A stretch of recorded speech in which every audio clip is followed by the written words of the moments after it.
賽馬謝飛，陪你起飛。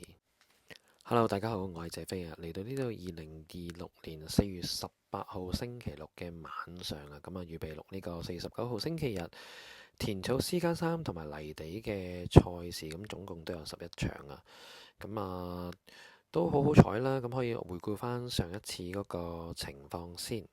咁都係重新啦，就希望都係認識賽馬，遠離賭博啦。咁啊，上一次4月15號就推介咗呢個5場1號嘅一起美麗一 win 4批啊，即係10蚊 win 40批，咁就好好彩跑第一名。咁啊，另外就第一次貼嘅過關啊，咁啊2串1，咁啊5場1號嘅一起美麗位置，咁啊再搭第6場1號馬達嘅位置20蚊，咁就。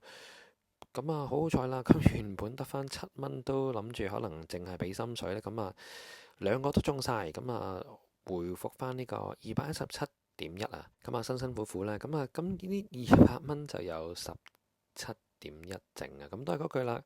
咁如果去到呢度都係大家覺得哇，其實買咗咁耐都係贏嗰十幾蚊，其實就最理想做法就係就唔好買啦。咁就睇到呢度咁啊算啦。咁你話啊都唔係嘅，都唔介意，或者真係想買少少咁咩心水呢？咁其實聽日有啲我都有信心嘅，即係譬如第2場、第4場、第5場啦、第8場等等啦嚇，咁甚至第9場。咁但係即係你睇翻我由第一集拍到而家呢，其實我沙田仲未開齋。咁未開齋其實都驚，或者上次講咗啊，如果萬一真係上次發曲唔中嘅話，咁可能就改變個策略，甚至係可能就純粹俾下心水算，因為你留意下坊間呢，好多馬評人其實都係即係純粹俾心水，但係係咪真係買或者買邊個呢？嚇？咁啊，大家就自行諗一諗啦。咁啊，揀咗好耐之後呢，咁都係揀有少少分頭同埋都有杯賽，咁就係呢個第5場4班嘅1600米啊。咁啊，都睇翻個步速形勢先。咁啊，速勢圖預計步速就係話睿智多寶可能放頭。咁啊，艾杜拿最近神勇喎，咁唔知係咪就嚟續牌就開始發揮啲真實力。咁但係艾杜拿真係唔敢買啦，即係除非你好分，譬如20倍、30倍就可以考慮下。咁所以睿智多寶呢，我就唔要住啦。咁數落就係近排嘅紅人就君達德啦，即係9號嘅袁幸堯，咁就點講呢？佢之前好似係咪跑嗰隻黃金盒係咪冇記錯？如果大家知道跟正，咁其實丁冠豪啲馬真係麻麻地下，咁啊都中過幾次招，咁係咪真係幫到手呢？我就覺得暫時唔要住啦。好啦，咁跟住數落其實都有啲信心呢隻馬嘅，但係我就攞去做一個即係腳咁樣啦，就係11號嘅超開心，其實就初跑1600，咁本身之前都係告東尼馬房啱啱嚟嘅時候隻馬未熟啦，咁就後期就咦轉一轉馬房，轉咗羅富全，上次潘頓騎咦有翻啲表現喎，咁會唔會長少少好啲呢？可能都係會好啲嘅。咁但係始終初次增程呢，所以我最多會攞嚟做腳，就主打暫時唔係呢隻馬。數落就挺秀雲嚟嘅，咁隻馬唔係好認識，咁都輸好遠，我諗暫時都可以唔使跟進住啦。咁今期嘅心水馬呢，就係呢個10號嘅萬事勝利啊，咁啊艾少禮騎，咁啊其實前一次呢，巴道騎係百幾倍嘅，咁啊好似唔係咁好想跑第3，咁就結果外搭追下，咦咁就有咯喎，咁其實之前嗰啲都係有想衝出嚟，不過就未有位俾佢衝啊。咁啊上一次周俊樂騎就騎得唔好，騎得唔好嘅意思就係佢其實隻馬應該係比較偏後上咁啊，跟前咗。咁今次就換人換艾少禮，咁其實開飛我好開心㗎，開頭見到有20倍、10倍，點知呢？呢個錄製時間係得返個位數。咁所以呢，我呢隻呢，即係如果我自己買就可能買小注嘅 WinPay 啦。咁但係我呢度推介呢，就可能會買 Pace。咁就因為始終沙田未開齋啦，咁啊未開齋最理想做法就係小注啦。咁數落就14號江南勇士，其實都驚呢隻馬嘅，因為本身呢隻馬嘅班底好高，咁啊減下已經去到41分。咁蔡明紹冷門，如果大家有買開呢隻，其實都可以買少少嘅啫，都我覺得係有權入圍。咁但係我就買唔到呢隻啦。首六就帥其威風啊，咁啊上場心律不正，咁通常上場心律不正嘅馬我多數就唔要啦。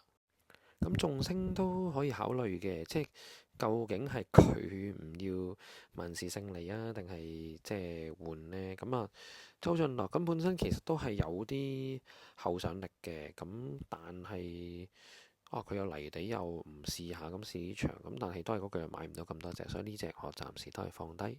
咁首六就係風捲殘雲，咁我覺得就風捲殘雲，我諗係暫時都係試住馬先。咁啊，如果泥地反而可以諗下喎，因為金城講泥地好勁，咁草地可以暫時唔要住先啦。咁數落就係呢個家傳之寶，又係好特別啦。佢外地其實跑啲沙叫咩安妥膠啊，啲沙膠地係比較好，佢又唔報泥地，又報草地，係咪減分呢？咁啊，因為同楊明合作都未三甲都未入過，所以我諗暫時都係擺低住先啦。咁數落就勤得天行嗱，我覺得呢隻馬就麻麻地嘅，咁但係其實初出或者一路跑落去都其實一路都有唔少馬評加品批，咁如果你買開中就可以繼續要咯，咁但係因為我冇買開呢隻，咁所以呢隻我都暫時擺低啦。好啦，咁數落呢個飛躍星伴啊，咁呢又係有泥地唔跑，因為上次泥地都有少少追勁喎，咁啊跑翻草地14檔，我諗暫時都擺埋一邊先啦。咁數落1號嘅叫滅光啊定熒光啊，總之呢隻都咁難讀嘅馬又冇表現，黃志宏咁真係唔好搞啦，真係暫時擺低先啦。咁鴻圖大展都配布文咁，但係哇一路都係未得住，咁所以都係唔要住先啦。好啦，咁再重申一次啦，咁就係如果大家上次都追翻啲本，仲要攞翻10幾蚊，咁建議其實唔好買會最理想啦。同埋我自己沙田真係未中過嚇，咁所以其實都唔想俾心水，但係咁要俾就買少啲啦嚇。咁其實以往我習慣，譬如俾隻馬都會一 win 3P 或者一 win 4P，或者自己買可能買多啲啲。咁但係去到呢度咁。就買法就係咁嘅，就先買第5場10號萬事勝利，咁我就會少注20蚊位置嚇，20蚊夠啦。因為其實開飛見到個位置飛幾好，而家夜晚係得翻2倍咁，可能咁聽日希望有1.5到1.8，有都飛數就穩陣嘅。咁另外就混合過關啦嚇，頭先其實我都幾睇好啫。萬事勝利之後呢，就超開心啦，配潘頓啦，就整個位置 Q 好啦。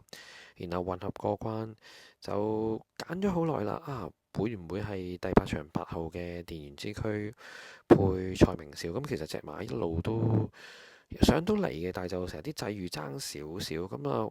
反正都冷人騎冷馬，同埋又8歲又報泥地，其實泥地以往有得過即係近過嘅。咁啊咁多啲老虎喺度孭晒啲飛，咁會唔會蔡明紹一下殺上嚟？咁所以我就會整個混合過關2串1，就係呢個5場嘅10-11啦嚇，Q 位置 Q 夠啦。